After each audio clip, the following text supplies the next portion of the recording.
Joining me now, I have Cully Stimson, the Deputy Assistant Secretary of Defense for the Bush administration in 2005. Cully, good morning to you. Thank you so much.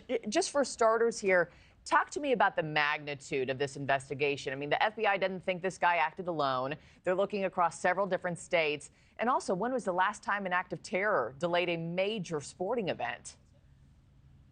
Well, good morning, Markie, and Happy New Year to you. I don't think we know yet. We know what we've seen. We've seen what we've seen in New Orleans and with the Cybertruck. They may or may not be connected. It'd be odd if they weren't connected. It'd be scarier if they were connected. And we know from what the FBI tells us now that there are other associates out there. We know that there are IDs out there. And we know that this guy in New Orleans was inspired by ISIS. We also, I think, can assume that because of the notice that the intelligence agencies put out in early December, talking about mass casualty events in the Christmas holiday season and the threat of lone actors, including, Markie, in that notice, the possibility that they would use a vehicle to mow down people, that there's other things out there that we don't know because it's classified. And so the government knows more than they're telling us. We don't need to know everything, but there's a lot more to this story. Yeah, I mean, just evil, what we watched take place first thing yesterday morning, Cully.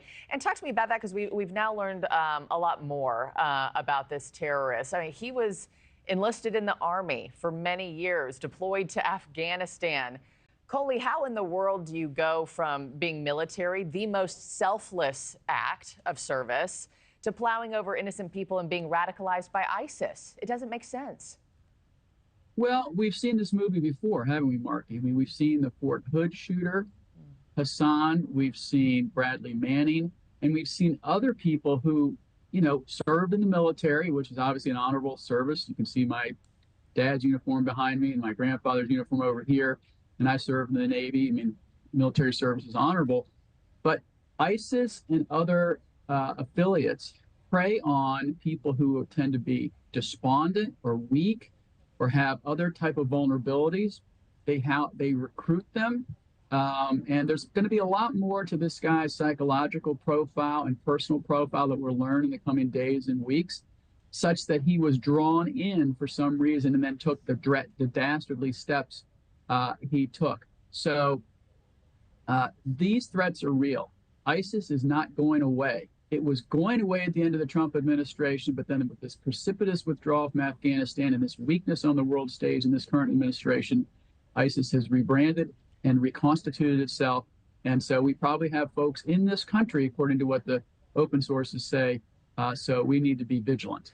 And so moving forward, Cully, I mean, how do you stop something like this? We heard from city officials yesterday. They had 300 officers there in the French Quarter to beef up security for New Year's Eve celebrations.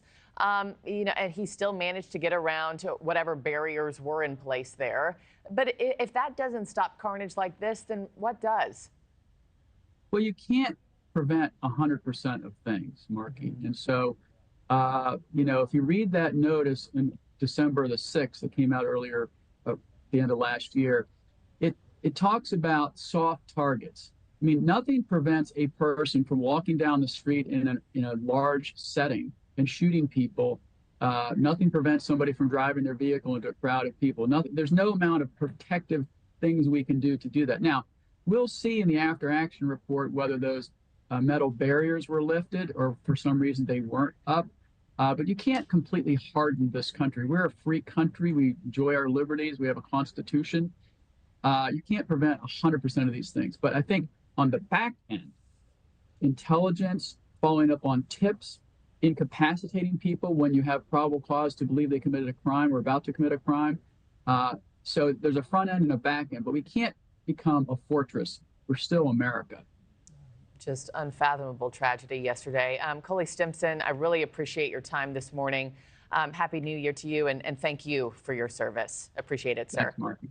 Happy New Year to you. And thanks for watching, everybody. Go to joinnn.com to find NewsNation on your television provider.